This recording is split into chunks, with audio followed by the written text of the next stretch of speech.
How you doing? Welcome back. I'm Steve. I'm Lynn, and this is our bike shop. We'll try to get better at it. We're doing it. We did good. We did. It's okay. Okay, so topics this week. We're going to try to not make these run too long, but we just want to touch base every week with a few things. So one that I've got is some new vendor relationships. So we are now working directly with Hayes, which is Hayes Brakes, Reynolds, on Ringle, Protaper.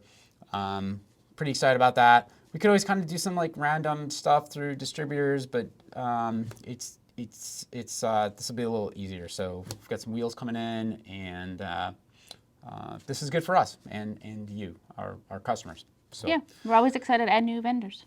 Yep. And it makes it, honestly, a little harder for us from a order inventory standpoint to be working directly with manufacturers versus being able to pull parts up in our standard like distributor parts orders. But we do get a little better variety of product, and we can usually kind of pinpoint exactly what we want instead. So, and we kind of like that. So, and then if they ever run some promotions, that type of thing, we're kind of in the loop on it. So it's helpful. There's some service stuff I want to talk about. There's some recent training, and maybe this goes in line with vendor relationships. So one of this is training for e-bike drive units. Yep. Lynn actually usually does a lot of the connectivity stuff with the e-bike drive units and behind the scenes, the troubleshooting and working with those vendors. So like if you have an e-bike and you're bringing it in, and there's some type of a software update that's needed or a glitch, Lynn's the one that takes care of that. So yep. So recently I went to Brose training and the TQ training. So the Brose systems are locally here on specialized bikes. Is that right, Steve? Yeah. So we're very kind of tight and strict on the e-bikes that we'll service. One, because I mean, quite frankly, there is way more junk e-bikes on the market than there is good e-bikes on the market. And so we're very particular about the electronics of them. So the batteries, because there is a lot of power in those batteries and they can be dangerous if you've read the news about fires in apartments and that type of thing. So we're pretty strict on what we'll work on. So rule of thumb is, if it's something that we sell, we obviously will service it. If it's something we don't like, we stop selling it. But we've very good relationship with Bosch and Shimano. We work direct with both of those manufacturers, and I mean, we can pick the phone up and call somebody and talk to somebody on the phone. And we don't have to very often, but in the event that we do, it's very convenient, and they stand behind their product and they're easy to work with. Yep. And then we've kind of been on it, if we don't have a direct relationship with the manufacturer that makes the drive unit, we're talking about the electronics on it, then we're not going to service the rest of the bike either, because if you bring it in and there's some issue that we don't know about that you have it, we're not going to inherit an issue that we can't solve or take care of. So, and we want bikes in our shop that the manufacturer of that bike will give us support on. Or get parts in if there needs to be replacement parts for that drive unit. Yeah. So. If you have a specialized bike and it's an e-bike with the Brose drivetrain, we'll service those bikes and we'll take care of them. We now have a relationship with them. So, and then the other one, TQ, is, so we used to sell Trek bikes, which uses the TQ system, but we can continue servicing those bikes. So that's just kind of a side note on that. When it comes to hub drive stuff, if we've sold it, then we'll service it, and we work with those. And we're pretty tight on the hub drive stuff because that's where the throttle bikes come in, and we won't touch anything with the throttle. So a lot of it has to come down to liability, and then the manufacturers having their own manufacturer liability. So there's that. Yep. Is there anything else to add to that? No, I think you covered that. Okay. Yeah, I think you covered it well. All right. Speaking of that, because that kind of goes on service, we have a little stopwatch going here too, so we don't get a little too long. I get a little run on in the mouth. Service. So right now is the off season for traditional standard riding, but this is actually our big season for service, and we try to get ahead of it. If you've regularly serviced your bike with us, you kind of already know how this works. So we have customers that schedule their service out. So we already have people that have trips they have going on next year, or they just know they need their bike ready by April every year. So we have customers that some of them will bring them in the fall when they're done and drop them off, and then we just kind of get to them as time goes. And then they know that we put priority on people that are doing fat bikes and winter riding still. And then when we get to theirs done, then we let them know. And then we have others that want them ready for spring, and they'll start dropping them off now. And some will actually just get scheduled on a week. So, and I think we did talk about it a little bit last week. I think we did. But yeah, Briefly so if mention you it. know a specific week that works out well for you, you can call, Lynn will put you on the calendar, and then we turn your bike around in that week, assuming there's no weird parts or anything like that. Sometimes this time of the season, we're not making as many parts orders. So if your bike does need a part, it may carry over a little bit longer. As we hit March and April, we get a lot tighter on that service. And the goal is, if you call and say, I will need service third week of March is when I'd like to have mine come in, Lynn will put you on the schedule. You should have your bike here by Monday, and then assuming there's nothing really odd with it, you should have it back Thursday or Friday for the weekend. So, and the big note I want to say on that is, if you are that person that services your bike with us in the off season and you're pretty regular with it, and you have something come up in the summer, you catch a rock, break a derailleur, you tip it over, something weird happens, or some other part of the bike wears out, you're going to get priority in summer. If you don't regularly keep your service up and you bring the bike in, something's worn out on it, there's likely more than just that piece that's worn out if you've ridden it to that worn out point. And it's going to go in the standard service line, the first come, first serve drop off line. So that's a reason why we encourage you to do the off season. And this is how we service our own bikes, we kind of run off more of a preventative maintenance type of thing and keeping things functioning like new all the time versus just waiting until something wears out. So if you service your bike in January and you do it seasonally, if you have something wear out in July or August, we likely probably told you it was going to happen and you're prepared to watch out for it. For instance, if you're halfway through a set of brake pads and we say, hey, we didn't change your brake pads because you got a lot of life in them left, but based on how you ride historically, you're probably not going to make it through the full season. No big deal. Swing through the shop whenever they wear out. It's probably going to be August or something. We'll drop the new brake pads in it. Not a big deal because there's no surprises. We service your bike regularly. We have all the history on it. We know we're not going to run into something odd. So. But we also keep notes on your service projects so that we know the history from the last few tune-ups, but also if there is something to watch out for. Sometimes people are like, man, there was something that that I was supposed to look out for. Was it brake pads, a new chain? And then we can look it up and look at the records. Yeah, you might get to July and forget what we told you on it. You could just call the shop, send Lynn an email, and she'll pull it up and say, yeah, this was the thing. It was your rear brake pads that they weren't worn out yet, but there was a note in your service notes that, hey, prior to the big event that you have, over Labor Day weekend or something like that, you should get brake pads by then or check it. So anyway, but yeah, we keep all that history. So, but if you want to get on the schedule, give us a call and I can put you in based on your needs. Yeah. All right, so let's see. The next topic, Steve. Let's take a look. Oh, we have a note here about off-season training, about looking at routes.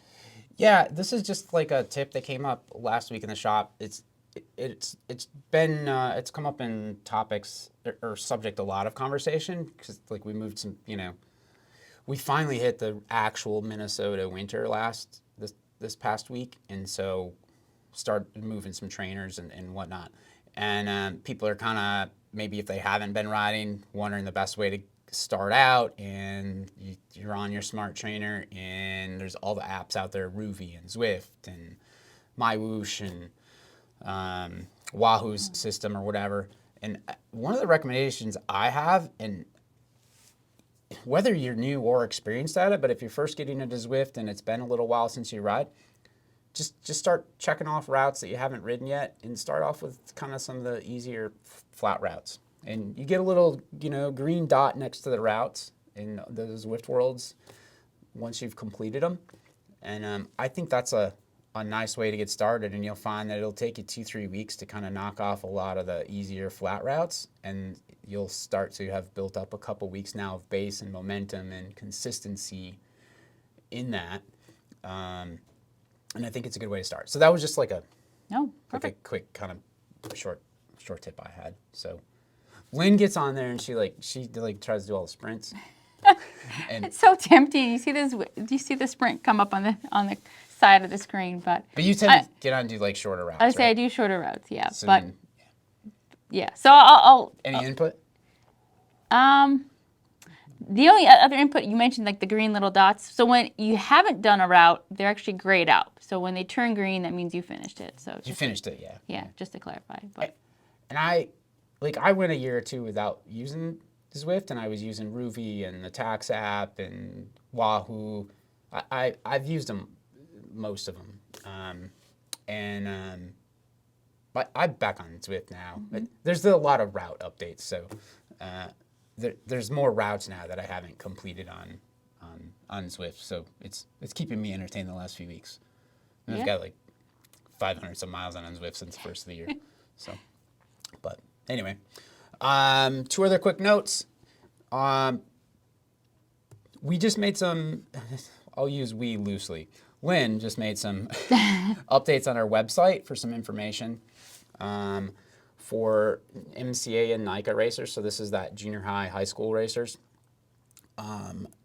Our manufacturers, so our vendors, Cervelo, Jamis in particular specifically, and actually 9 or 2, we can do some pretty good stuff. So going into this season, the 2024 season, if you are a junior high or high school racer, whether you're in Minnesota or Wisconsin, MCA or NICA, and you're looking for some support on the bike, and clearly just a discount on the bike for those high school and junior high racers, the student athletes, hit us up.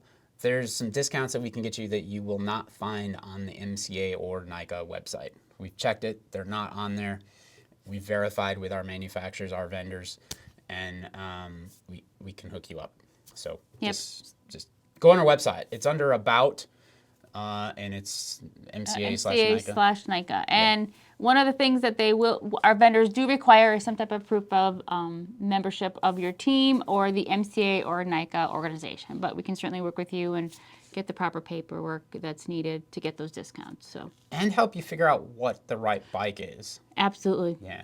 Yep. So this comes up a lot. A lot of the junior high school racers are looking for the race bike, but they also kind of want a fun trail, I'll call it party bike, for the non-race season. So if your priority is all in the MCA NICA races, that might be one bike, and those courses are usually fairly tame. So like Hardtail 9 or Air 9 is a absolutely wonderful bike for that. And then Cervelo's Hardtail, their ZHT.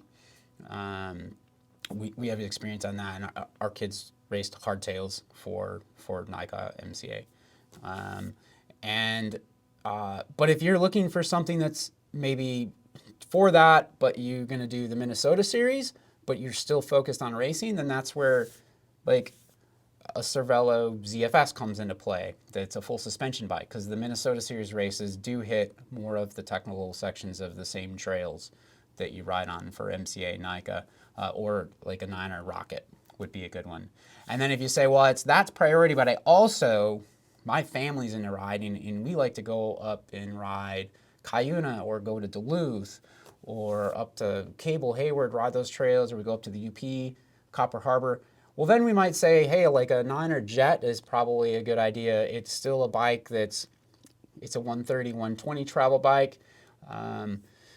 It's still pretty efficient. We've got some XC mile, and we've put some light wheels and set jets up for like XC type, and but it's still a bike that's well rounded enough to be a semi trail bike. So we can help you figure that out. So, and then that's covering a lot. I think maybe like next week we can talk more about this. But actually, before you jump from the MCA and NICA, we mentioned student athletes that this applies to, but also coaches. So if you're a coach or will be a coach coming up, I know the season doesn't start till July.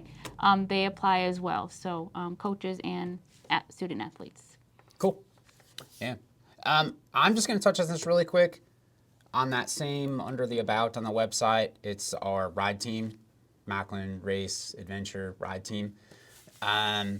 We're working with some people right now, and we have folks from last year in a few new ones. We're setting some goals for this year, what events, races we're going to go to. And anyway, if you're interested in getting involved with us on that end, check out that page on our website too.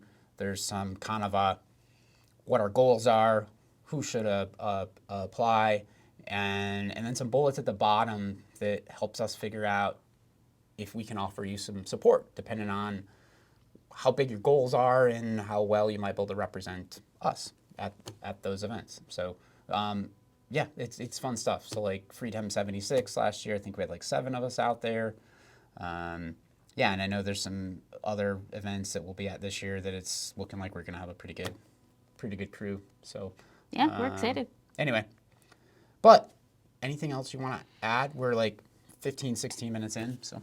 No, I think we're good. Yeah, I think we're good, Steve. Yeah. If you have any topics or anything you want us to cover, drop it in the comments.